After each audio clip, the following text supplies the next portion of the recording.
Saya ahlinya bidang cyanida yang masuk ke badan orang, Pak. Saya dokter. Itu bagaimana bisa masuk kalau tidak lewat air? Kalau ada ditemukan di lambung. Iya, tapi yang sudah ada di lambung, di hati, itu keahlian saya, Pak. HCN itu asam cyanida yang sifatnya gas. Kalau itu memang saya tidak dapat ruangan sidang itu memang mungkin bagaimana cyanida bisa yang berada kita di temukan sana. bukan HCN. Tetapi dari hasil tidak ada cyanida. Kami mencurigai adanya pengeditan manual. Berbeda, sosok yang berbeda, kita lihat mana yang lebih bagus. Takut, Pak Pengacara. Seperti yang Anda tanyakan pada Anda Prof. Edi. sendiri tidak pernah saya persoalkan ahli Anda menggunakan metode apa.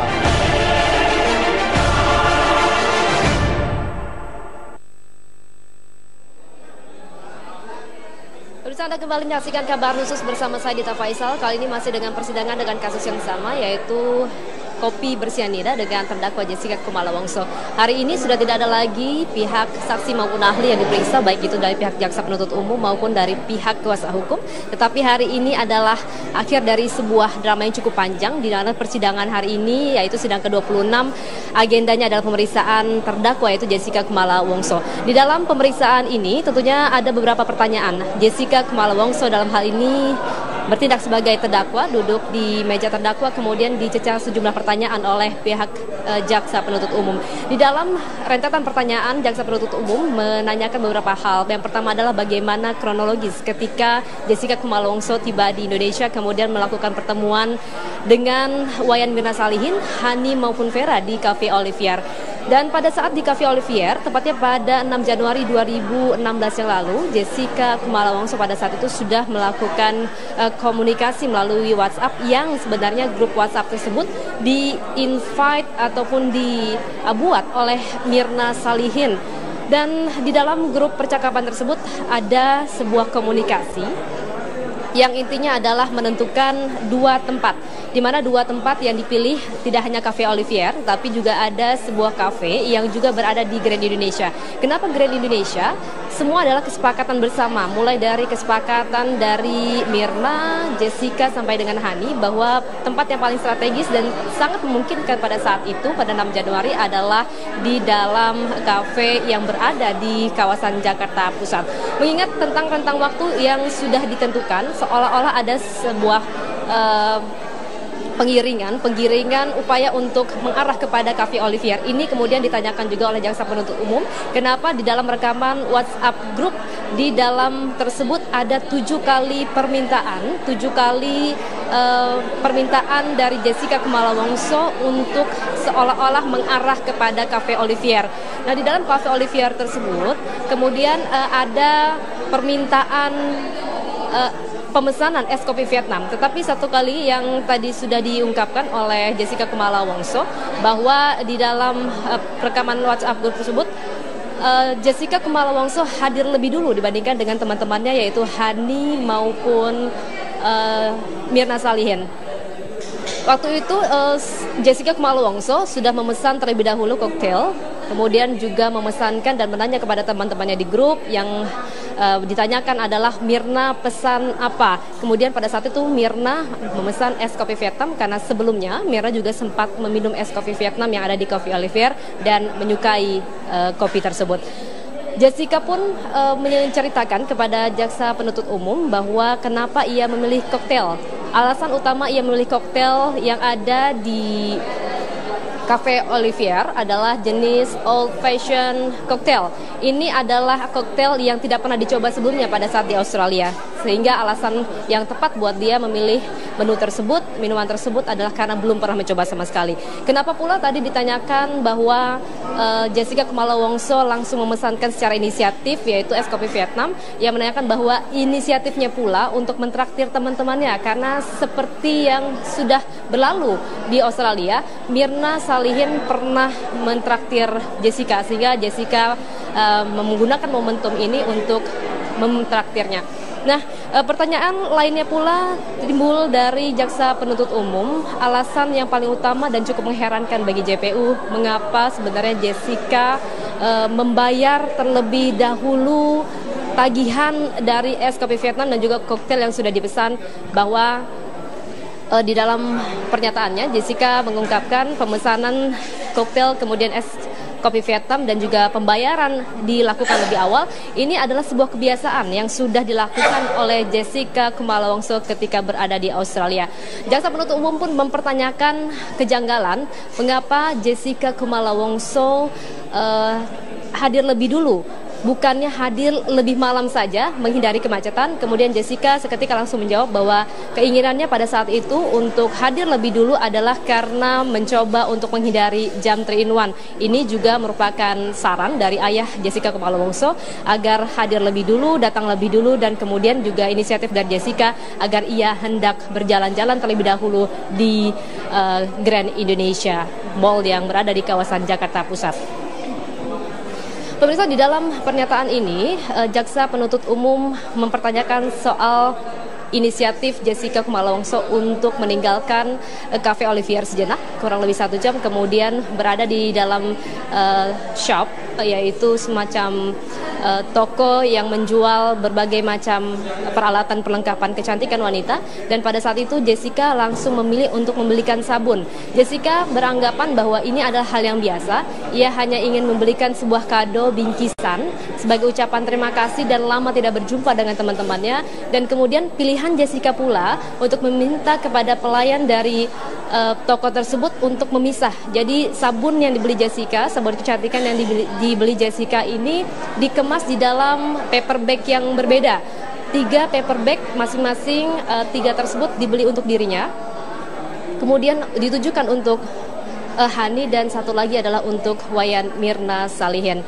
Dan pemirsa, di dalam percakapan tersebut ada sebenarnya yang mungkin saja nanti pada saat persidangan selanjutnya akan ditanyakan oleh baik itu majelis hakim maupun baik dari jaksa penuntut umum soal catatan kriminal yang ada dalam rekam jejak dari Jessica Kumala Wongso selama berada di Australia.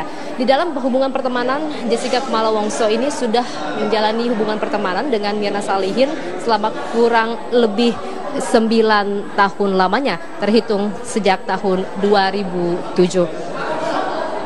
Jessica Kumala Wongso mendapatkan 14 kali catatan kriminal. Catatan kriminal ini sudah dicatat secara terperinci oleh pihak kepolisian dari Australia. Pada Senin yang lalu,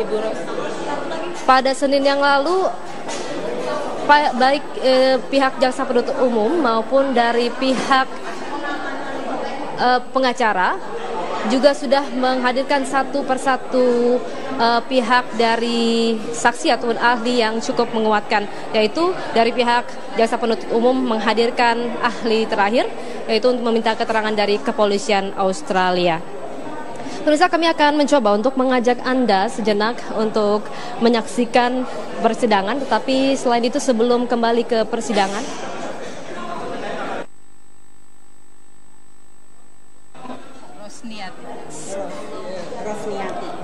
sebelum sampai ke persidangan, pemirsa, kami akan ajak Anda untuk sejenak berbincang-bincang dengan 2 orang narasumber saya, yaitu ibunda dari Mirna Salihin yang ada di ujung di pojok sana. Kemudian juga ada lagi salah satu narasumber, Bu Rosniati Salihin. Rosniati sebagai siapa? Saya kakaknya dari Darmawan Salihin, ayahnya Mirna. Ya, selama ini kami jarang mendengar statement dari Ibu Ros. Saya panggil Ibu Ros, betul? Ya, betul. Ibu Ros, dan kemudian saya juga nanti akan berbincang dengan ibu kandung dari Wayan Mirna Salihin. Terima kasih atas kehadiran. Tapi saya akan coba dulu untuk bertanya kepada Ibu Ros. Ibu Ros, Ibu selaku kakak kandung dari Pak Edi. Ya. Lalu apa sebenarnya yang Ibu dapat petik? Walaupun ini bukan kesimpulan, karena yang berhak memutuskan adalah majelis hakim. Apa yang dapat Ibu petik dari sekian banyak persidangan? Total ada 22 persidangan sebelum hari ini. Iya. Selama ini kami sekeluarga, kita kompak mengikuti, karena kehilangan Mirna itu buat saya hampir seperti kehilangan anak saya sendiri. Karena Mirna dan kembarnya dan anak saya itu seumur. Jadi dari kecil saya melihat Mirna tumbuh sampai menikah, ya, dan saya sangat dekat, memiliki kedekatan dengan Mirna, emosional. Maka itu kepergian Mirna merupakan pukulan yang sangat berat. Saya adalah tantenya yang disebut-sebut oleh Jessica yang ditemui di rumah duka. Jadi Jessica itu tidak datang setelah kejadian, seperti Hani kan terus datang dan menceritakan semuanya. Kita cari-cari Jessica dong, karena dia yang ada di sana pada waktu itu hanya ingin tahu tadinya kenapa Mirna kok mendadak bisa kolaps dan segalanya. Jadi saya itu dengan sopan santun saya itu mendatangi Jessica karena dia hanya datang 10 menit ya. Itu pun dengan wajah yang tanpa empati dan tidak menyatakan bela sungkawa sama sekali. Dia duduk di pojokan, saya datangi, saya bilang, "Jessica, saya hanya ingin tahu apakah Mirna ada pesan-pesan terakhir dan apakah ada orang-orang lain di sana.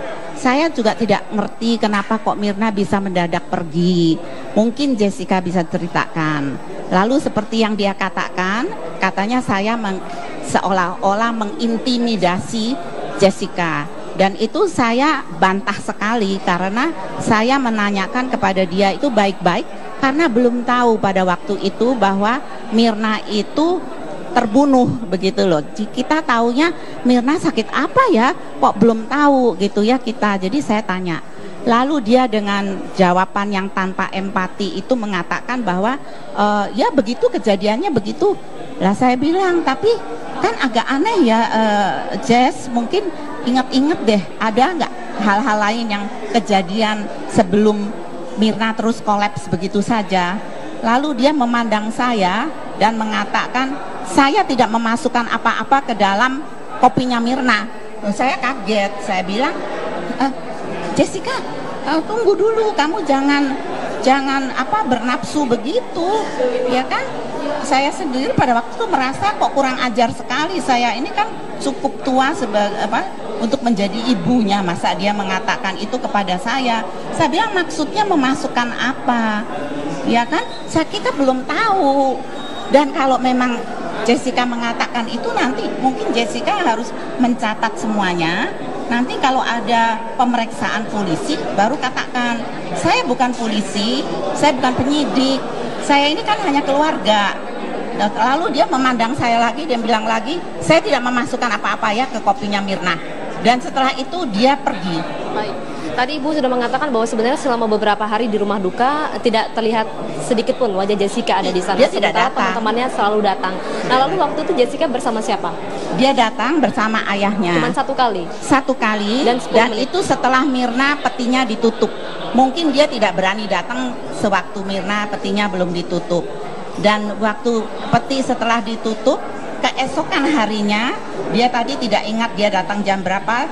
Saya ingat ya itu kira-kira jam 2 karena saya habis menjemput anak saya yang bekerja di Bali. Saya jemput terus saya bawa ke rumah duka. Jam 2 siang itu berapa hari setelah kematian? Itu di rumah duka? Itu malam sebelum besoknya dikubur. Jadi itu kira-kira kan jam 2. Kita baru tahu bahwa ada kematian tidak wajar setelah Pak Krisnamurti itu datang hampir tengah malam Sabtu itu. Jadi sebelum itu kami tidak tahu gitu. Baik. Pada saat itu kan Ibu Ros tentu senang juga karena Jessica datang yang ditunggu-tunggu. Kemudian bagaimana respon dari ayahnya? Apakah ada upaya untuk mendekati Ibu Ros selaku perwakilan dari keluarga? Kemudian ada ucapan bela sungkawa dari seorang ayah Jessica? Tidak ada. Jadi ayahnya Jessica duduk di meja lainnya di seberang. Saya tanya sama dia, Jessica datang sama siapa? Lalu dia bilang dengan papa. Oh, di mana papahnya gitu kan? Oh, duduk situ. Saya bilang, terima kasih ya gitu. Saya menyapa ayahnya ya sebagai sopan santun ya.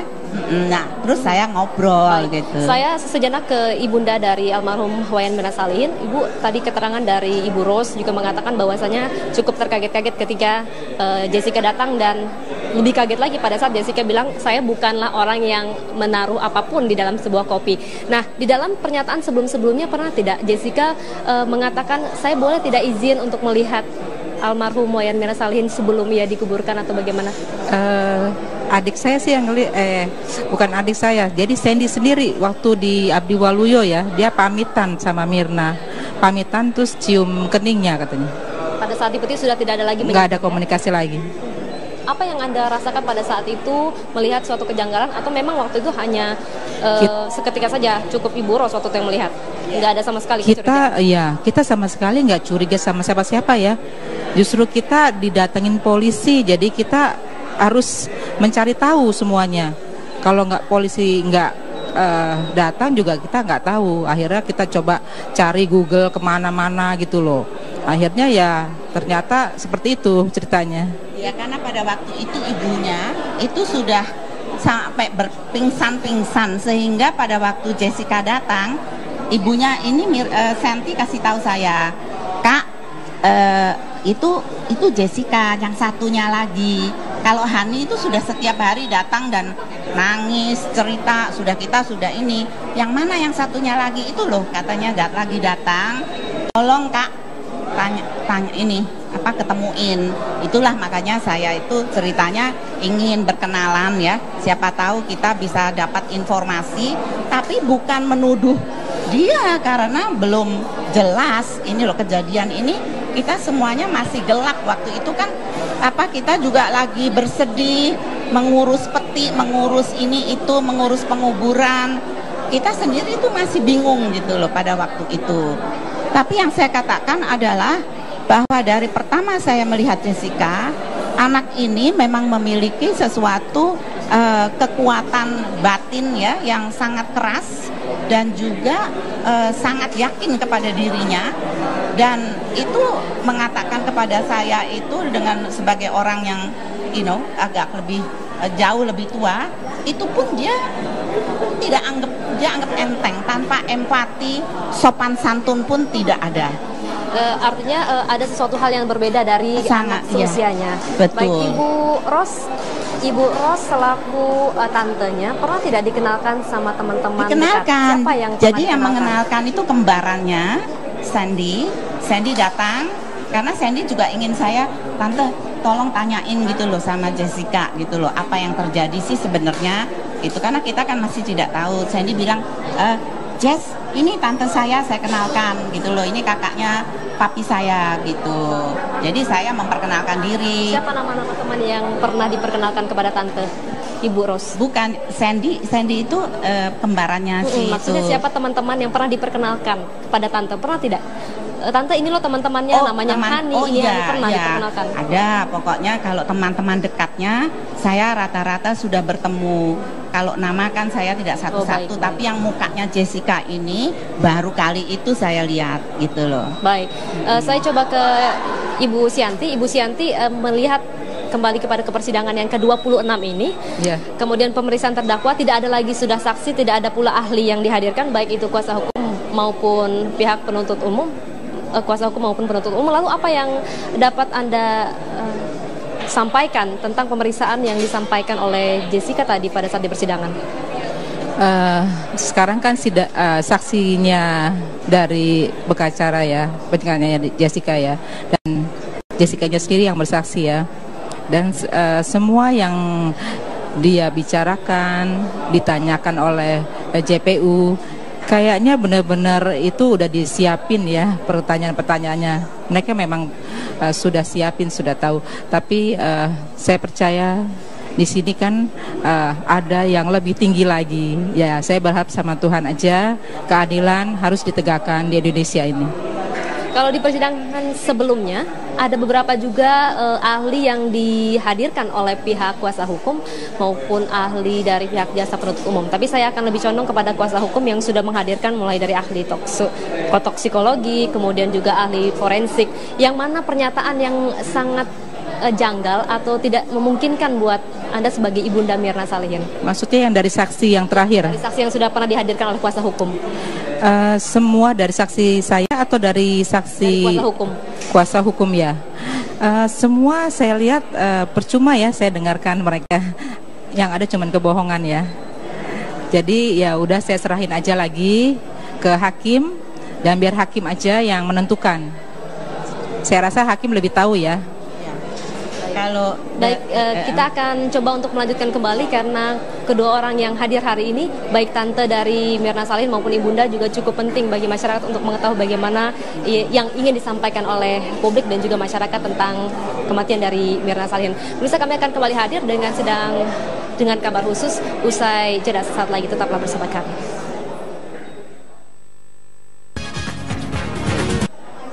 Kembali kami berbincang dengan dua orang narasumber kami yang tadi sudah dihadirkan di segmen sebelumnya, yaitu tante dari almarhum Wayan Mirna Salihin dan kemudian ibu kandung dari almarhum Wayan Mirna Salihin, yaitu Ibu Ros, dan kemudian ada Ibu Setianti. Ibu Ros, tadi sebelum break Ibu sempat ingin menyampaikan apa sebenarnya yang ingin Ibu sampaikan?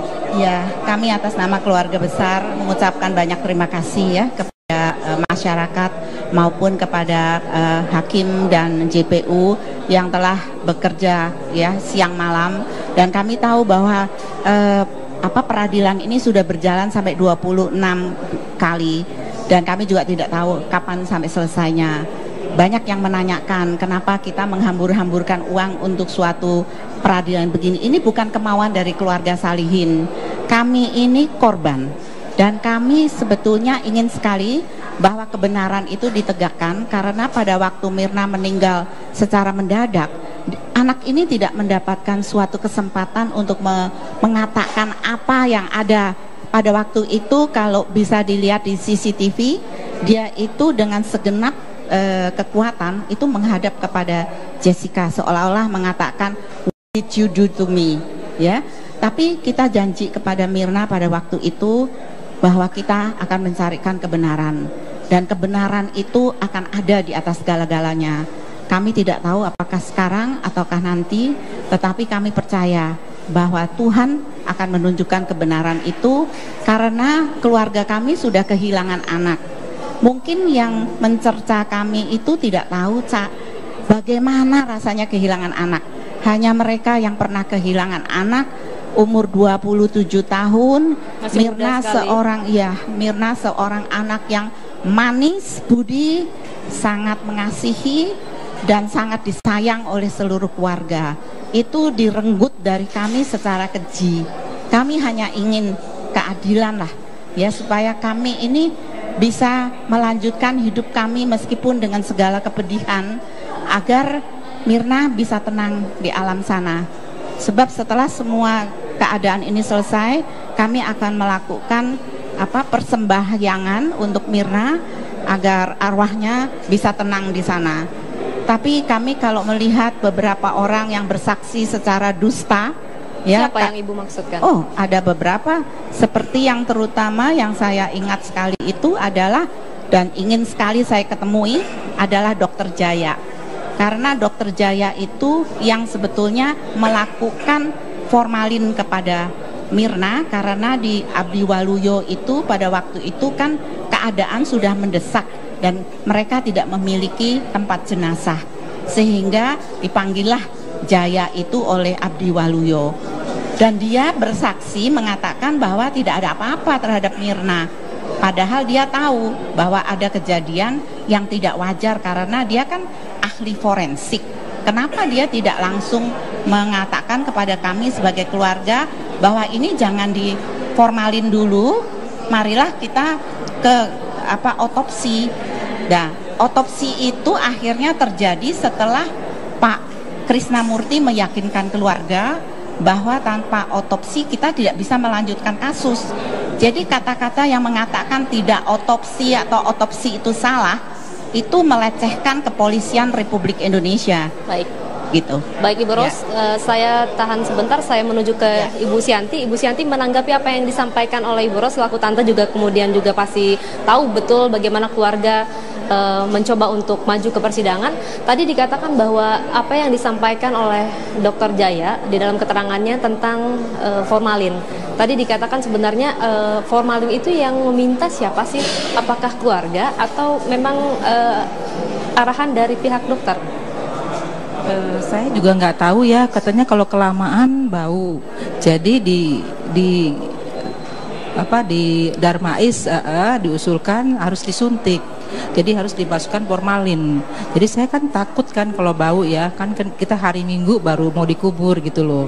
Tapi Setelah itu ya udah pas ada Pak Jaya itu mau formalin, saya ada di situ. Saya juga bertanya apa perlu disobek gitu loh caranya, tapi dia nggak jawab apa sih. Kayaknya bagi dia kayak menyenangkan melakukan itu, kayak seperti bernyanyi santai dan aja. Ibu waktu itu hadir di dalam ada di dalam situ dan melihat proses. Iya, sebentar aja setelah dia mau robek Mirna, saya langsung keluar, saya nggak kuat. Ya, ini juga menjadi pertanyaan bagi kami juga, semua juga mempertanyakan, ada kemungkinan kita tidak tahu bahwasanya otopsi itu sangat penting, harus ketika sebuah kasus ingin dilempar ke pengadilan, ingin dilimpahkan ke pengadilan. Waktu itu masalah otopsi, sekali lagi bahwa ada beberapa pernyataan dari para ahli bahwa otopsi sebenarnya ada dua, pemeriksaan luar dan pemeriksaan dalam. Dan sejauh ini yang dilakukan oleh pihak forensik yaitu otopsi bagian luar saja. Lalu kenapa tidak dilakukan otopsi 3 bagian yang dikatakan kepala, bagian dada, perut, dan pinggul? Waktu itu otopsinya hanya di luar saja. Ya itu mengada-ada saja sih. Saya sih udah ikut prosedur dari kepolisian ya. Mereka kan lebih tahu ya. Artinya jadi, waktu itu sempat ditanyain pihak keluarga bahwasanya Mirna jenazahnya harus diotopsi dan keluarga setuju. Pertama tidak setuju, tapi kami harus kan berembuk ya. Kami kan punya keluarga besar ya, dan harus diomongin. Dan Mirna baru kawin dan kita harus persetujuan dari suaminya dong gitu loh. Kan namanya juga habis merit, terus kejadian seperti ini, siapa yang tega gitu loh. Bagi saya seorang ibu, gak tega sih sebenarnya. Masa udah meninggal terus mau di black gitu. Saya pikir kan kalau otopsi itu kan dibongkar-bongkar ya. Kita takut gitu loh, kasihan, bukan apa-apa. Kita sebagai orang tua yang ngelahirin terus gak ada mendadak, terus mau di otopsi, rasanya gimana deh sebagai ibu gitu loh. Jadi kami setelah berembuk lama sekali, ya udah kita memutuskan semua mau diotopsi. Padahal pada waktu itu peti kan sudah ditutup ya, tapi karena Pak Krisnamurti datang lalu menjelaskan kepada kami bahwa otopsi itu dilakukan di Rumah Sakit Kramat Jati, Kepolisian Kramat Jati. Jadi itu dilakukan menurut semua sesuai prosedur, ketentuan prosedurnya kepolisian. Yang membawa Mirna dari rumah duka itu adalah kepolisian yang dikawal oleh Pak Krisnamurti beserta seluruh aparatnya, yang mengangkat Mirna dari rumah duka masuk ke ambulansnya polisi, lalu dikawal sampai kira-kira jam 3 pagi gitu, baru kembali lagi ke rumah duka dan pagi itu dikuburkan. Saya masih tanya kepada Pak Krisnamurti, Pak, ini kan besok pagi akan dikuburkan, bagaimana kalau malam ini dilakukan ini, nanti kalau tidak selesai? Dan Pak Krisnamurti bilang, tidak usah khawatir Ibu, ini ada satu tim yang menangani dan akan dilakukan paling lama 3 jam. Dan Mirna akan dikembalikan ke rumah duka sebagaimana sedia kala. Dan itu memang kenyataannya begitu. Dan hasilnya apakah itu otopsi menyeluruh atau tidak, harusnya ditanyakan kepada kepolisian gitu. Semuanya kan sudah ada di BAP. Kalau tidak, masa kita bisa sampai ke P21? P21 itu perjuangannya kan juga tidak cukup panjang ya Bu ya, mulai Januari sampai kemudian disidangkan bulan Juni. Makanya saya itu kadang-kadang keluarga ini sangat sakit hati kalau misalnya dikatakan tidak diotopsi. Loh, kita ini kan bukan ahli, belum pernah ada kejadian begini di seluruh keluarga kami. Dan kalau orang kematian, ya kita juga tadinya tidak menyangka dibunuh. Apalagi dia bukannya bilang dibunuh di tengah jalan, dia terbunuhnya itu di Cafe Olivier yang ya notabene itu kan kafe elit ya, dan juga dia pergi bersama teman-temannya gitu loh. Jadi kita tuh tidak memiliki tadinya kecurigaan yang sampai kejadian hari ini tuh di luar perkiraan kami. Baik. Tapi otopsi itu dilakukan oleh kepolisian. Baik. Kalau ada yang benar atau salah, ya jangan tanya sama keluarga, karena keluarga kami ini sudah kematian dan kita sudah menuruti semua advis yang diberikan oleh kepolisian. Ya, baik Ibu Ros. Kemudian Ibu Usianti lagi, tanpa mencoba untuk mengulik menggali luka-luka lama, saya coba untuk kembali mengulang bahwasanya waktu itu masalah pertemanan ketika tadi dipertanyakan oleh pihak JPU berapa lama pertemanan, kemudian Jessica mengatakan pertemanannya cukup lama, 2007 ke 2015 terakhir, artinya pertemanannya itu kurang lebih 9 tahun. Lalu yang 9 tahun ini setidak-tidaknya pernah dong, apakah pernah Mirna itu ngomong satu kali aja tentang Jessica, walaupun ibu sempat ngomong waktu itu tidak pernah dipertemukan sebelum Jessica ke rumah? Mirna kalau nggak terlalu deket biasanya dia nggak mau ngomong ya, bagi dia nggak ada ketertarikan ya, jadi dia pikir nggak seru gitu loh. Jadi kalau misalnya serius pasti cerita sih. Jadi selama ini nggak pernah sih. Ya mohon maaf, waktu almarhum sendiri menikah, setelah menikah satu rumah dengan ibu? Enggak. Terpisah, jadi jarang menceritakan dengan teman-temannya. Iya. Pada saat Mirna mencoba untuk berkumpul bersama Jessica, sempat ngobrol-ngobrol nggak? Saya lagi di kafe nih mah, atau gimana nggak? Enggak. Kalau Mirna tuh kalau misalnya mamahnya, nggak, pasti mama nggak suka sama yang teman ini, dia nggak akan cerita. Dia tahu gitu loh sifat saya, karena saya tuh orangnya suka cegah dia, jangan main nama ini namanya ibu ya, instingnya lebih kuat gitu loh. Pasti saya kasih tahu gitu loh kalau ada keanehan, biasa orang tua kan seperti itu. Lagi saya deket ya sama anak, semua saya deket, jadi saya memang sama anak-anak deket, dan saya juga suruh sama anak-anak deket sama keluarga dari suami saya, pokoknya semua dirangkul gitu loh. Ya, tapi mungkin Ibu Santi harus menceritakan pertama kali dia ketemu, yang waktu tadi dia juga mengatakan bahwa dia ke rumahnya Mirna, lalu ketemu dengan ibunya. Lalu pada waktu itulah Jessica itu memeluk dengan erat, seolah-olah itu kenal dekat dengan ibunya. Iya. Coba di review kembali Bu, waktu pertemuan pertama kali dan terakhir antara ibu dengan Jessica. Oh iya, itu baru pertama kali ke rumah, ke atas. Terus Mirna cari saya nggak tahu dia bawa temen, saya pikir Mirna aja gitu loh. Ya udah naik ke atas, saya lihat kok bawa temen gitu loh. Terus setelah bawa temen ya saya harus keluar dong, giring mereka ke luar gitu loh. Kan harus ngobrol di luar, jangan di kamar kan gitu loh. Terus setelah di luar Mirnanya pamitan, terus dia peluk saya, Jessica-nya begitu erat, dan saya juga bingung, pertanyaannya juga belum dijawab sama Mirna. Saya bilang, ini teman kamu yang mana Mir? Saya bilang gitu. Nanti aku ceritain gitu. Ya. Waktu memeluk itu sempat ada pertanyaan atau bahkan memperkenalkan diri tidak Jessica? Tante, saya Jessica, teman dari Mirna. Sama sekali enggak. Jadi langsung memeluk. Dia itu nggak ada omongan apa-apa ya. Mukanya juga udah datar gitu loh. Kayak bukan berteman sama Mirna terlalu deket ya, saya lihat datar aja. Gimana sih namanya teman baik, tante atau gimana gitu, hahihi gitu loh. Kalau nggak inget saya nggak, waktu itu saya pernah ketemu, nggak ada sama sekali omongannya, pokoknya peluk aja langsung, peluk saya. Dan ini adalah suatu hal yang sangat janggal sekali ya, ketika bagi ekspresinya datar, aneh. kemudian pelukannya juga sangat aneh. erat sekali. Bagi saya itu aneh, teman yang paling aneh buat saya ya. Ibu sempat menjamunya dengan hidangan atau membuatkan teh, karena sempat informasinya bahwa saya memberi teh, ya itu mungkin dia bisa-bisanya dia ya. Orang itu orang terbohong di dunia kayaknya dia deh.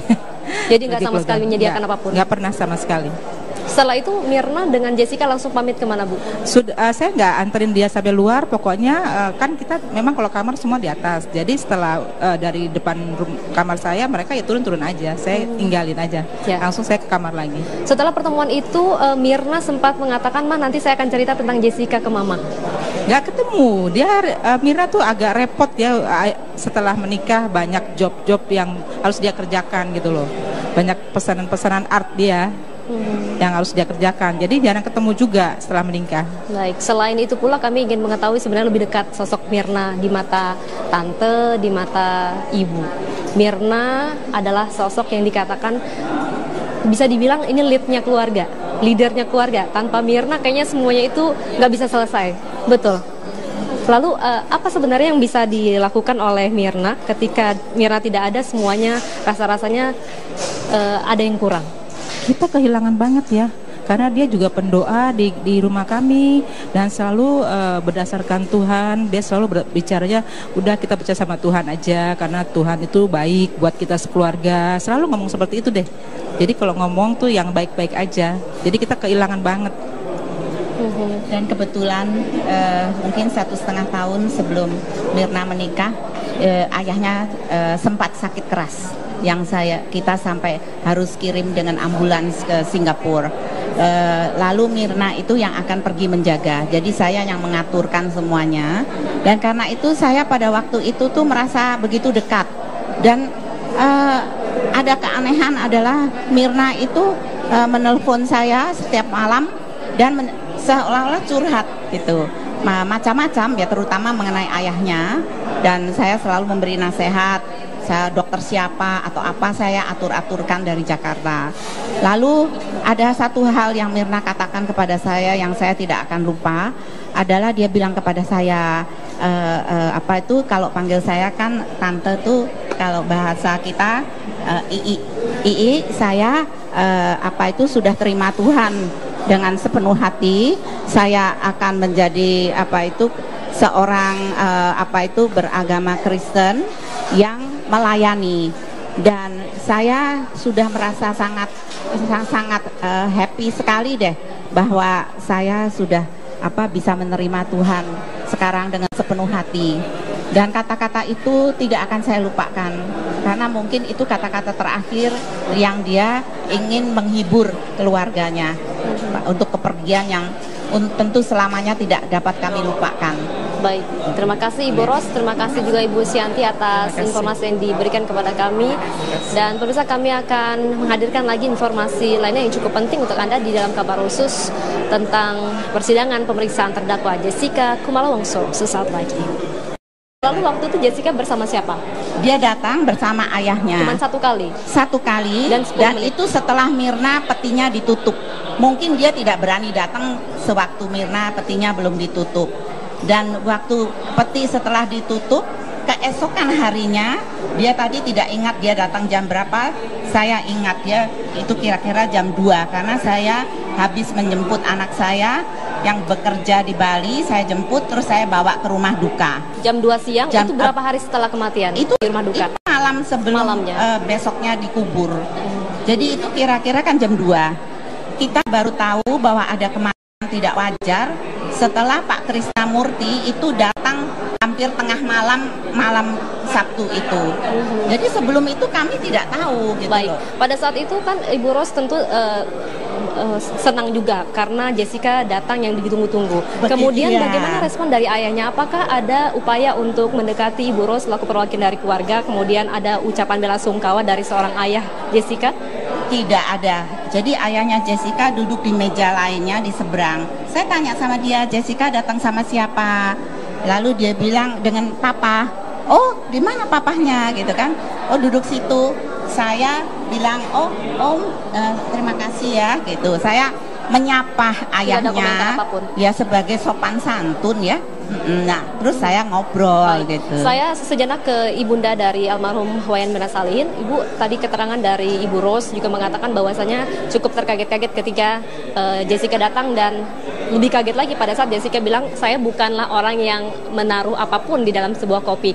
Nah, di dalam pernyataan sebelum-sebelumnya pernah tidak Jessica mengatakan, saya boleh tidak izin untuk melihat almarhum Wayan Mirna Salihin sebelum ia dikuburkan atau bagaimana?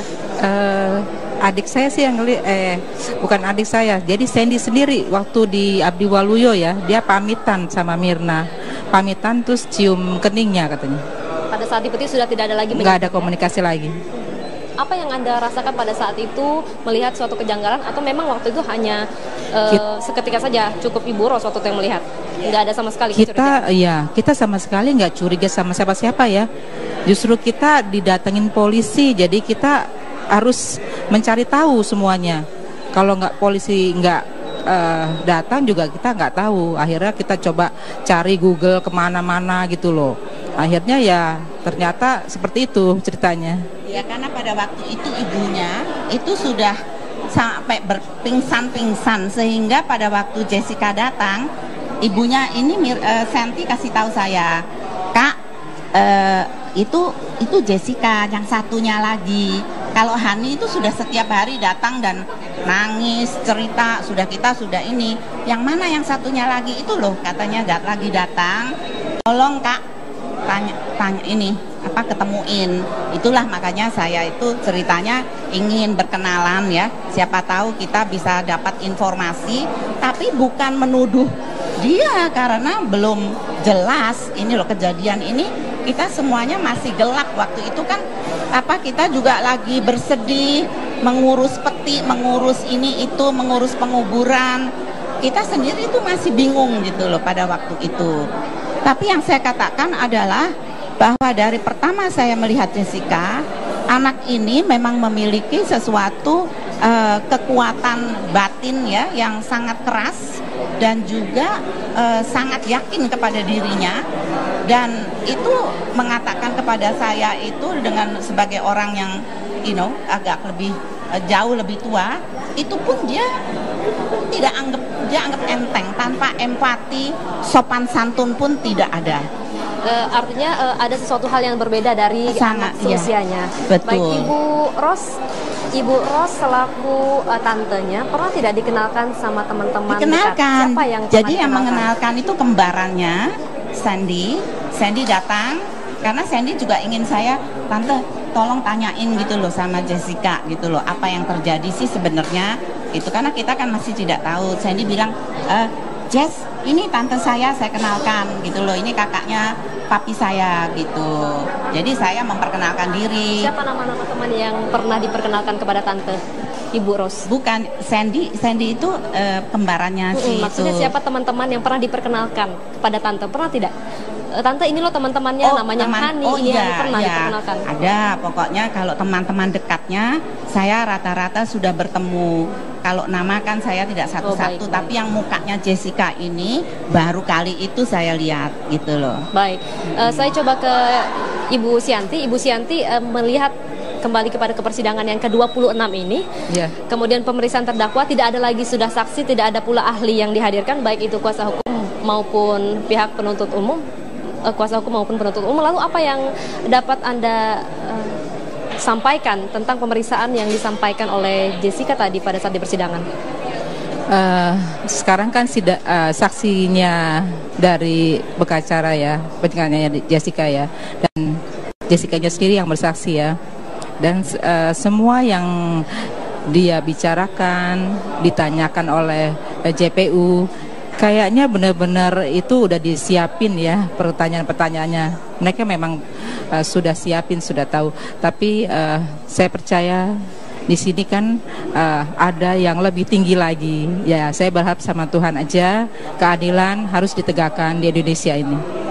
Kalau di persidangan sebelumnya ada beberapa juga ahli yang dihadirkan oleh pihak kuasa hukum maupun ahli dari pihak jasa penuntut umum. Tapi saya akan lebih condong kepada kuasa hukum yang sudah menghadirkan mulai dari ahli toksikologi, kemudian juga ahli forensik, yang mana pernyataan yang sangat janggal atau tidak memungkinkan buat Anda sebagai Ibunda Mirna Salihin. Dan lama tidak berjumpa dengan teman-temannya, dan kemudian pilihan Jessica pula untuk meminta kepada pelayan dari toko tersebut untuk memisah. Jadi sabun yang dibeli Jessica, sabun kecantikan yang dibeli Jessica ini dikemas di dalam paper bag yang berbeda.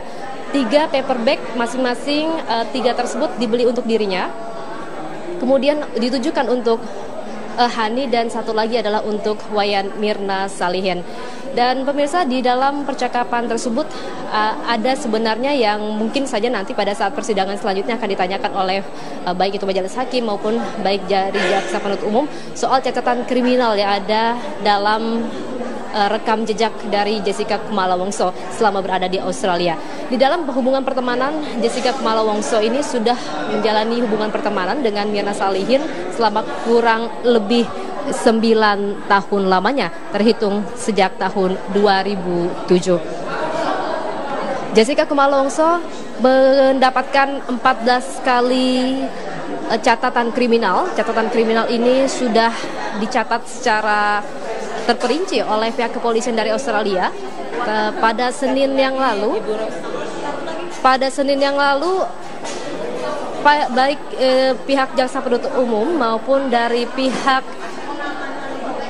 pengacara juga sudah menghadirkan satu persatu pihak dari saksi ataupun ahli yang cukup menguatkan, yaitu dari pihak jaksa penuntut umum menghadirkan ahli terakhir yaitu untuk meminta keterangan dari kepolisian Australia.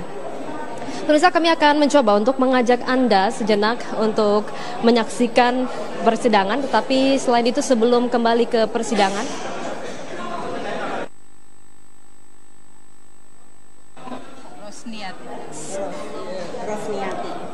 sebelum sampai ke persidangan, pemirsa, kami akan ajak Anda untuk sejenak berbincang-bincang dengan dua orang narasumber saya, yaitu ibunda dari Mirna Salihin yang ada di ujung di pojok sana. Kemudian juga ada lagi salah satu narasumber, Bu Rosniati Salihin. Bu Rosniati sebagai siapa? Saya kakaknya dari Darmawan Salihin, ayahnya Mirna. Ya, selama ini kami jarang mendengar statement dari Ibu Ros. Saya panggil Ibu Ros, betul? Ya, betul. Ibu Ros, dan kemudian saya juga nanti akan berbincang dengan ibunda, ibu kandung dari Wayan Mirna Salihin. Terima kasih atas kehadiran. Tapi saya akan coba dulu untuk bertanya kepada Ibu Ros. Ibu Ros, Ibu selaku kakak kandung dari Pak Edi. Ya. Lalu apa sebenarnya yang Ibu dapat petik? Walaupun ini bukan kesimpulan, karena yang berhak memutuskan adalah majelis hakim. Apa yang dapat Ibu petik dari sekian banyak persidangan? Total ada 22 persidangan sebelum hari ini. Iya.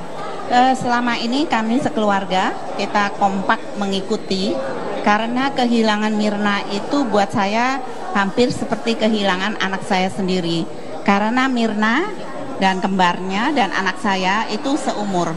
Jadi dari kecil saya melihat Mirna tumbuh sampai menikah, ya, dan saya sangat dekat, memiliki kedekatan dengan Mirna, emosional. Maka itu kepergian Mirna merupakan pukulan yang sangat berat. Saya adalah tantenya yang disebut-sebut oleh Jessica yang ditemui di rumah duka. Jadi Jessica itu tidak datang setelah kejadian. Seperti Hani kan terus datang dan menceritakan semuanya. Kita cari-cari Jessica dong, karena dia yang ada di sana pada waktu itu. Hanya ingin tahu tadinya kenapa Mirna kok mendadak bisa kolaps dan segalanya. Jadi saya itu dengan sopan santun saya itu mendatangi Jessica, karena dia hanya datang 10 menit, ya. Itu pun dengan wajah yang tanpa empati dan tidak menyatakan bela sungkawa sama sekali. Dia duduk di pojokan, saya datangi, saya bilang, Jessica, saya hanya ingin tahu apakah Mirna ada pesan-pesan terakhir dan apakah ada orang-orang lain di sana. Saya juga tidak ngerti kenapa kok Mirna bisa mendadak pergi. Mungkin Jessica bisa ceritakan. Lalu seperti yang dia katakan, katanya saya seolah-olah mengintimidasi Jessica. Dan itu saya bantah sekali, karena saya menanyakan kepada dia itu baik-baik, karena belum tahu pada waktu itu bahwa Mirna itu terbunuh, begitu loh. Kita taunya Mirna sakit apa ya, kok belum tahu gitu ya kita. Jadi saya tanya. Lalu dia dengan jawaban yang tanpa empati itu mengatakan bahwa ya begitu kejadiannya begitu. Lah saya bilang, tapi kan agak aneh ya Jess, mungkin ingat-ingat deh, ada nggak hal-hal lain yang kejadian sebelum Mirna terus kolaps begitu saja. Lalu dia memandang saya dan mengatakan, saya tidak memasukkan apa-apa ke dalam kopinya Mirna. Saya kaget, saya bilang, Jessica, tunggu dulu, kamu jangan bernafsu begitu, ya kan? Saya sendiri pada waktu itu merasa kok kurang ajar sekali. Saya ini kan cukup tua untuk menjadi ibunya, masa dia mengatakan itu kepada saya. Saya bilang, maksudnya memasukkan apa? Ya kan? Kita belum tahu. Dan kalau memang Jessica mengatakan itu, nanti mungkin Jessica harus mencatat semuanya. Nanti kalau ada pemeriksaan polisi baru katakan, saya bukan polisi, saya bukan penyidik, saya ini kan hanya keluarga. Lalu dia memandang saya lagi dan bilang lagi, saya tidak memasukkan apa-apa ya ke kopinya Mirna. Dan setelah itu dia pergi. Baik. Tadi Ibu sudah mengatakan bahwa sebenarnya selama beberapa hari di rumah duka tidak terlihat sedikit pun wajah Jessica ada di sana. Dia tidak datang. Teman-temannya selalu datang. Nah, maksudnya yang dari saksi yang terakhir? Dari saksi yang sudah pernah dihadirkan oleh kuasa hukum. Semua dari saksi saya atau dari saksi dari kuasa hukum? Kuasa hukum ya. Semua saya lihat percuma ya, saya dengarkan mereka. Yang ada cuman kebohongan ya. Jadi ya udah saya serahin aja lagi ke hakim dan biar hakim aja yang menentukan. Saya rasa hakim lebih tahu ya. Kalau baik, kita akan coba untuk melanjutkan kembali karena kedua orang yang hadir hari ini, baik tante dari Mirna Salihin maupun ibunda juga cukup penting bagi masyarakat untuk mengetahui bagaimana yang ingin disampaikan oleh publik dan juga masyarakat tentang kematian dari Mirna Salihin. Pemirsa, kami akan kembali hadir dengan kabar khusus usai jeda sesaat lagi. Tetaplah bersama kami. Kembali kami berbincang dengan dua orang narasumber kami yang tadi sudah dihadirkan di segmen sebelumnya, yaitu tante dari almarhum Wayan Mirna Salihin dan kemudian ibu kandung dari almarhum Wayan Mirna Salihin, yaitu Ibu Ros, dan kemudian ada Ibu Setianti. Ibu Ros, tadi sebelum break Ibu sempat ingin menyampaikan apa sebenarnya yang ingin Ibu sampaikan? Ya, kami atas nama keluarga besar mengucapkan banyak terima kasih ya kepada masyarakat maupun kepada hakim dan JPU yang telah bekerja ya siang malam, dan kami tahu bahwa peradilan ini sudah berjalan sampai 26 kali dan kami juga tidak tahu kapan sampai selesainya. Banyak yang menanyakan kenapa kita menghambur-hamburkan uang untuk suatu peradilan begini. Ini bukan kemauan dari keluarga Salihin.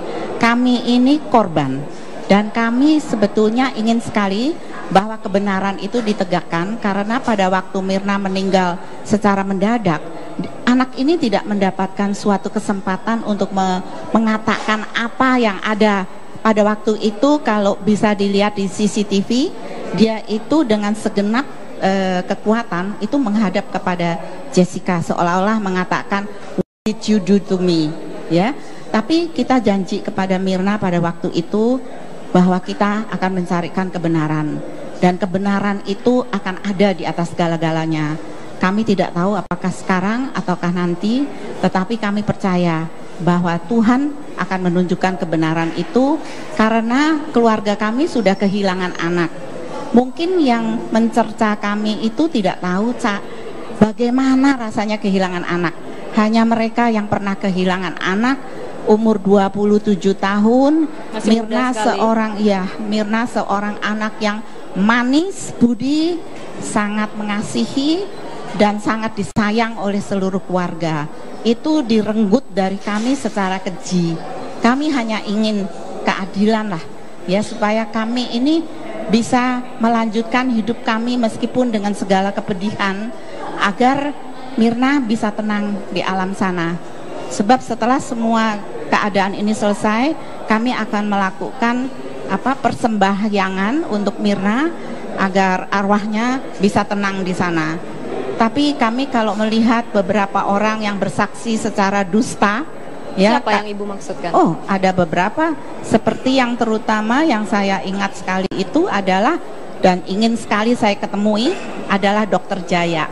Karena Dokter Jaya itu yang sebetulnya melakukan formalin kepada Mirna, karena di Abdi Waluyo itu pada waktu itu kan keadaan sudah mendesak dan mereka tidak memiliki tempat jenazah, sehingga dipanggillah Jaya itu oleh Abdi Waluyo, dan dia bersaksi mengatakan bahwa tidak ada apa-apa terhadap Mirna, padahal dia tahu bahwa ada kejadian yang tidak wajar karena dia kan ahli forensik. Kenapa dia tidak langsung mengatakan kepada kami sebagai keluarga bahwa ini jangan diformalin dulu, marilah kita ke otopsi. Nah, otopsi itu akhirnya terjadi setelah Pak Krisnamurti meyakinkan keluarga bahwa tanpa otopsi kita tidak bisa melanjutkan kasus. Jadi kata-kata yang mengatakan tidak otopsi atau otopsi itu salah, itu melecehkan kepolisian Republik Indonesia. Baik.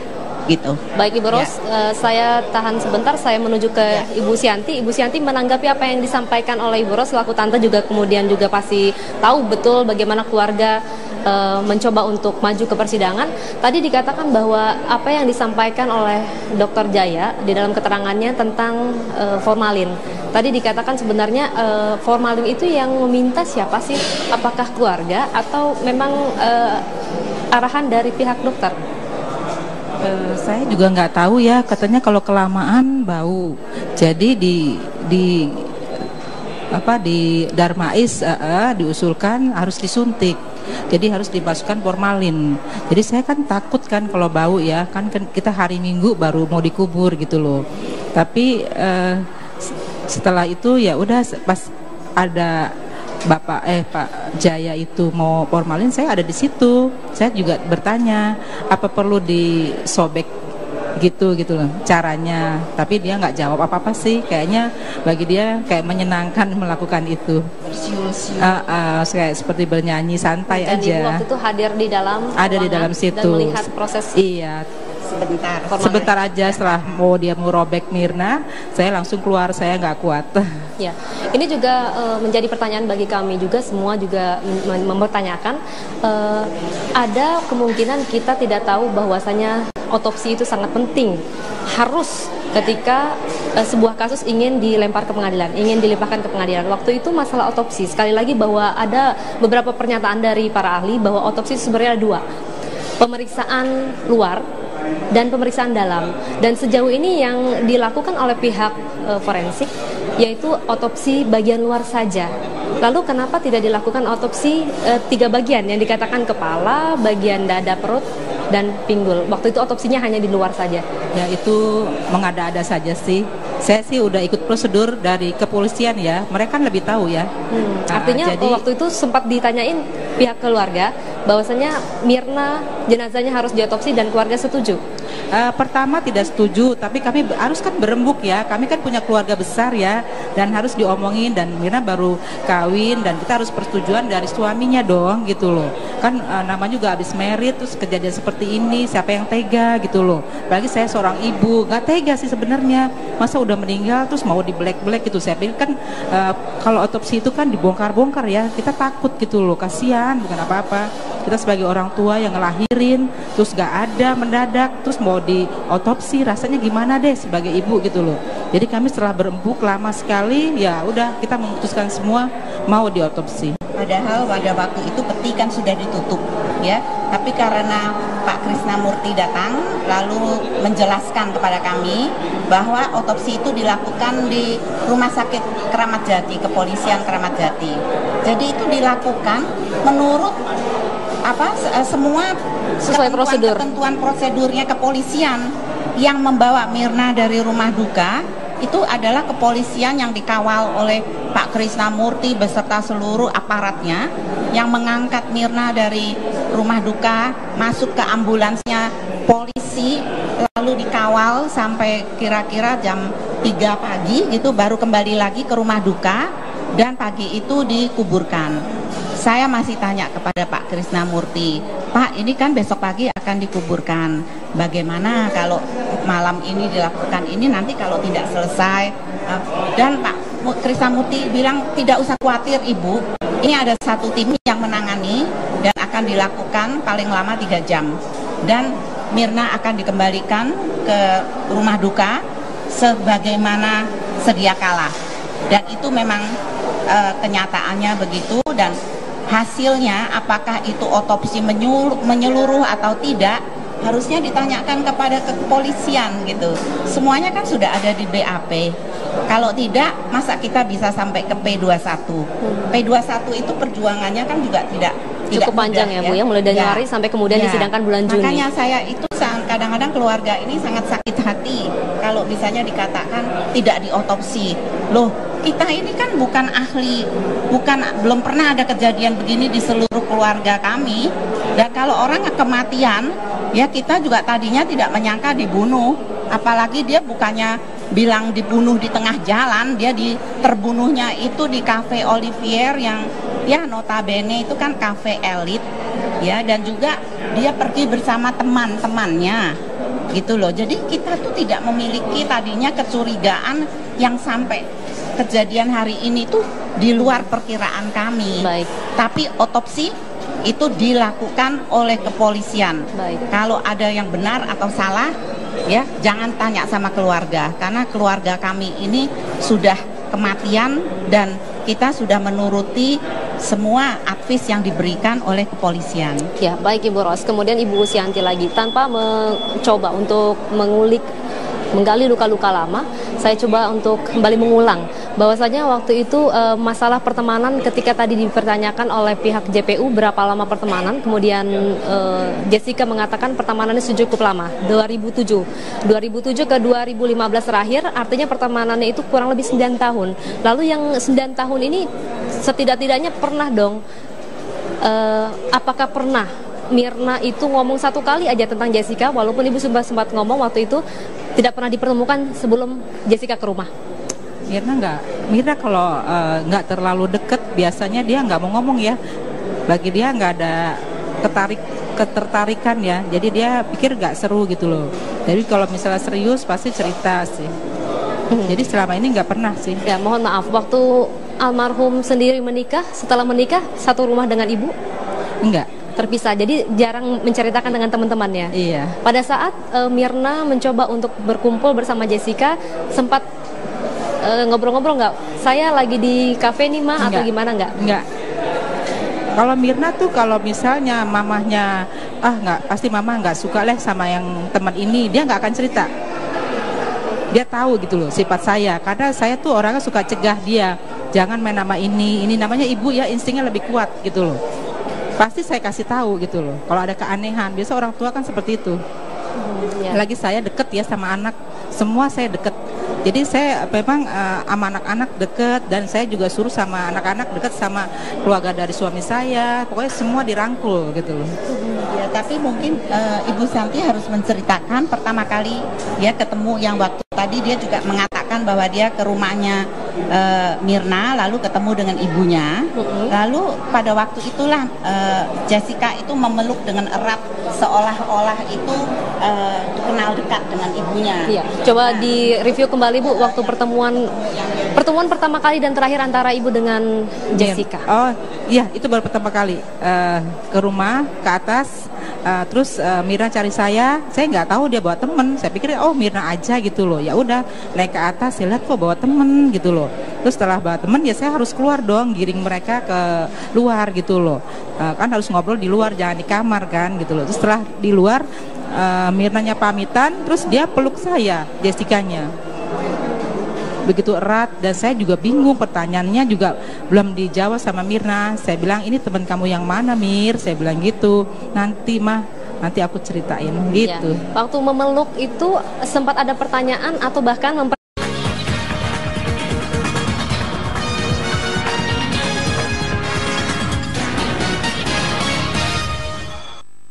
saya ahlinya bidang cyanida yang masuk ke badan orang, Pak, saya dokter. Itu bagaimana bisa masuk kalau tidak lewat air? Kalau ada ditemukan di lambung. Iya, tapi yang sudah ada di lambung, di hati, itu keahlian saya, Pak. HCN itu asam sianida yang sifatnya gas. Kalau itu memang saya tidak dapat ruangan sidang itu memang mungkin bagaimana sianida bisa berada di kita temukan bukan HCN. Tetapi dari hasil tidak ada sianida. Kami mencurigai adanya pengeditan manual. Sama berbeda, yang berbeda, kita lihat mana yang lebih bagus. Takut Pak Pengacara, seperti yang Anda tanyakan pada Anda Prof. Edi. sendiri tidak pernah saya persoalkan ahli Anda menggunakan metode apa.